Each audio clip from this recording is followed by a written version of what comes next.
बिस्मिल्लाहिर्रहमानिर्रहीम।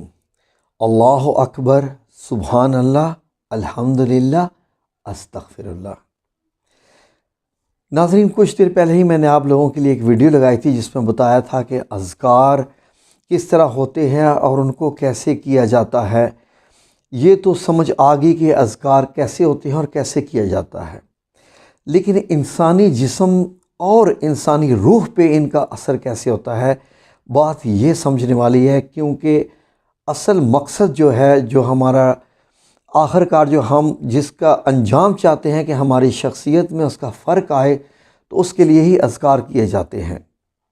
अज़कार इसलिए भी किए जाते हैं कि कोई हमारी हाजात होती हैं उनको पूरा करने के लिए, और कुछ अज़कार होते हैं रूहानियत हासिल करने के लिए, कुछ अज़कार होते हैं अल्लाह रब्बुल इज़्ज़त से माफ़ी मांगने के लिए, कुछ अज़कार होते हैं अपने गुनाहों से माफ़ी मांगने की तलब में, कि ताकि अल्लाह रब्बुल इज़्ज़त से मिलने से पहले हमारी रूह नफ्स मुतमइन्ना बन जाए, यानी एक पाक रूह हमारी बन जाए, हम गुनाहों से पाक होके अल्लाह रब्बुल इज़्ज़त से मिलें।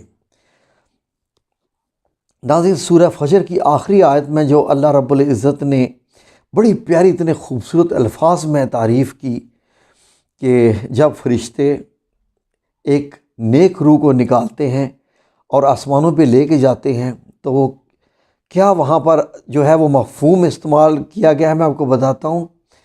क्या खूबसूरत अल्फाज हैं कि ए इत्मीनान वाली जान, अपने परवरदिगार की तरफ लौट चल, तू उससे राज़ी, वो तुझसे राज़ी, और मेरे जन्नत में दाखिल हो जा। सुभान अल्लाह। अब ये सूरत हाल लाने के लिए, अपनी इत्मीनान वाली जान, इत्मीनान वाली रूह बनने के लिए, यानी नफ्स मुतमइन्ना के लिए क्या करना पड़ेगा। नाज़रीन देखिए, हम कोशिश करते हैं, दुनिया में मेहनत करते हैं,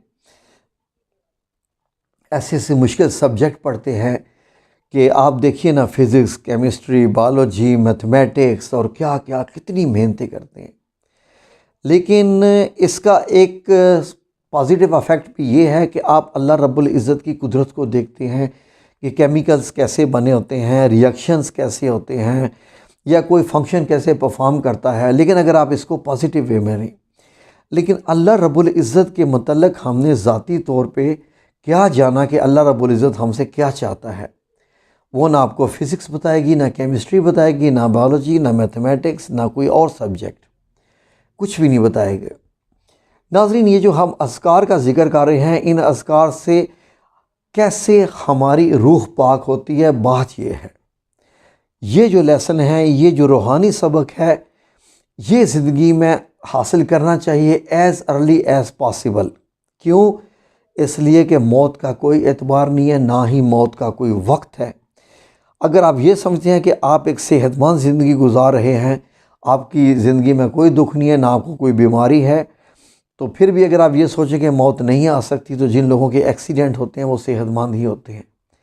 अल्लाह रब्बुल इज़्ज़त ना करे कि किसी के साथ कुछ ऐसा मामला हो जाए।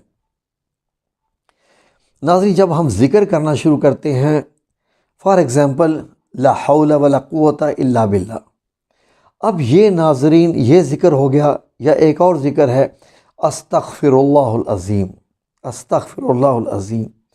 अब ये देखिए नाज़रीन, अगर आप इस ज़िक्र को कंटिन्यूली करते रहें, तो ये ज़िक्र कैसे आपकी शख्सियत पे अमल करता है, मैं आपको एक छोटी सी मिसाल से बताता हूँ। नाज़रीन बड़ी प्यारी, आप समझेंगे और आप हैरान हो जाएंगे। नाज़रीन,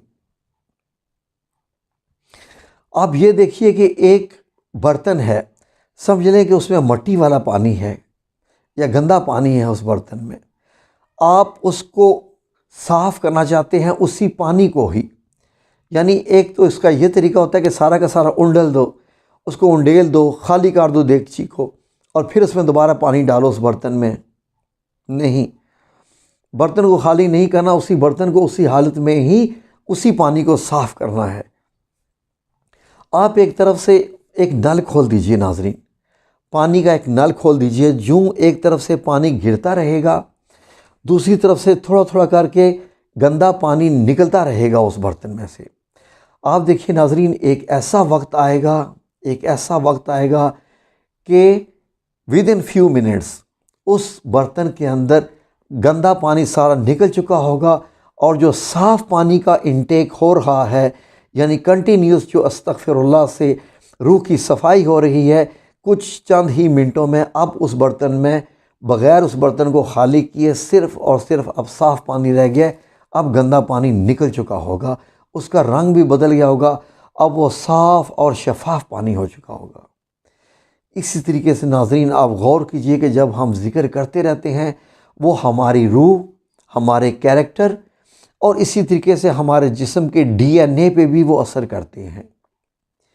ڈی این اے میجر ہماری جو سیل ہوتے ہیں اس کا پارٹ ہوتا ہے، جس کے اندر ہمارے کیریکٹرسٹکس ہوتے ہیں سارے، انسان کیسا ہے، اس کا جسامت کیسی ہے، چہرے کا رنگ، آنکھوں کا رنگ، چہرے کا ڈیزائن اور سب کچھ وغیرہ سارے، اس میں جو پگمنٹس جو کہ نقطے لگے ہوتے ہیں کروموسومز کے اوپر، جن کو جینز کہتے ہیں، آپ کو معلوم ہے سارے کیریکٹرز ہوتے ہیں، ان پہ بھی وہ اثر انداز ہوتا ہے۔ تو یہ ناظرین آپ کے لیے ایک مثال پیش کی کہ اسی طریقے سے آپ ہر وقت استغفر اللہ کہتے رہا کریں۔ استغفر اللہ، لا حول ولا قوت، یا سلام، یا مومن، یا اللہ، یا عزیز و یا غفار، یا ارحم الراحمین، سبحان اللہ و بحمدہ، سبحان اللہ العظیم، لا الہ الا اللہ محمد رسول اللہ، لا الہ الا انت سبحانک انی کنت من الظالمین، ربنا آتنا فی الدنیا حسنہ فی الآخرۃ حسنہ وقنا عذاب النار۔ کتنے اذکار ہیں ناظرین، کتنے اذکار ہیں، یہ کرتے رہیے، چھوٹے موٹے اذکار بھی کرتے رہیے، یہ روح کی صفائی کرتے رہتے ہیں ناظرین۔ اس لیے اپنے روزمرہ کی زندگی کو اذکار سے خالی مت جانے دیجیے۔ اگر آپ دن میں ذکر نہیں کر رہے تو سمجھ لیجئے کہ آپ اپنے وقت کو برباد کر رہے ہیں، آپ اپنی روح کو میلا ہی چھوڑ رہے ہیں۔ اسی لیے ناظرین قرآن کریم پورا کھول کے دیکھ لیجئے آپ، جہاں نماز، روزہ وغیرہ کا حق ہے اور جہاں نماز، روزہ وغیرہ کا بتایا گیا ہے، وہیں ذکر اللہ اکبر کا بتایا گیا ہے کہ اللہ تعالیٰ کا ذکر بہت بڑا ہوتا ہے۔ اسی لیے ناظرین ان اذکار کو اپنی زندگی کا حصہ بنا لیں۔ اب دیکھیے، مجھے جو بھی کوئی کال کرتا ہے، مجھے کہتا ہے کہ میرے معدہ خراب ہے، مجھے کانسٹیپیشن ہے، دل کا مسئلہ ہے، کچھ بھی مسئلہ ہے، ناظرین ہم وہ دعا کے لیے کہتا ہے، ہم دعا کرتے ہیں، اللہ رب العزت دعاؤں کو بھی قبول کرتے ہیں، اس میں شک کی گنجائش نہیں ہے۔ لیکن ہم ایک اور بھی طریقہ کرتے ہیں، ہم کہتے ہیں کہ جس بندے نے ذکر کے لیے کہا ہے، دعا کے لیے کہا ہے، وہ خود بھی اللہ رب العزت کے ذکر کرے، کیونکہ اللہ رب العزت کے ذکر کرنے سے اس کا بھی ذہن پاک ہوتا جاتا ہے، اس کے بھی جو ہے وہ شیطان کو وہ جو ذکر کرتا ہے وہ بھگاتا جاتا ہے، اور اللہ رب العزت بھی یہ دیکھتا ہے کہ جس شخص کے لیے دعا کی جا رہی ہے وہ خود بھی اپنی کوشش کر رہا ہے، لیکن دوسرے سے بھی کہہ رہا ہے۔ تو اس کے لیے ناظرین یہ بہت ضروری ہوتا ہے کہ آپ خود بھی ذکر کریں اور دعا کے لیے بھی کہیں۔ اپنی زندگی کو خواہ آپ کی کسی بھی عمر میں ہے خالی مت جانے دیجیے، اپنے دن رات دوپہر کو اللہ کے ذکر میں لگے رہیے، کچھ نہ کچھ بولتے رہیے، کچھ بھی سمجھ نہیں آتا سبحان اللہ کہتے رہیے، کچھ بھی سمجھ نہیں آتا اللہ کہتے رہیے، کچھ بھی سمجھ نہیں آتا الحمدللہ کہتے رہیے، کچھ بھی سمجھ نہیں آتا اللہ اکبر کہتے رہیے۔ اور بتائیے، معلوم ہے کہ آپ کو کہ دنیا میں صرف اور صرف اکبر صرف اللہ رب العزت ہے، کیونکہ اللہ رب العزت سب سے بڑا ہے، اس سے کوئی بھی بڑا نہیں ہے۔ جزاکم اللہ خیر، اللہ حافظ۔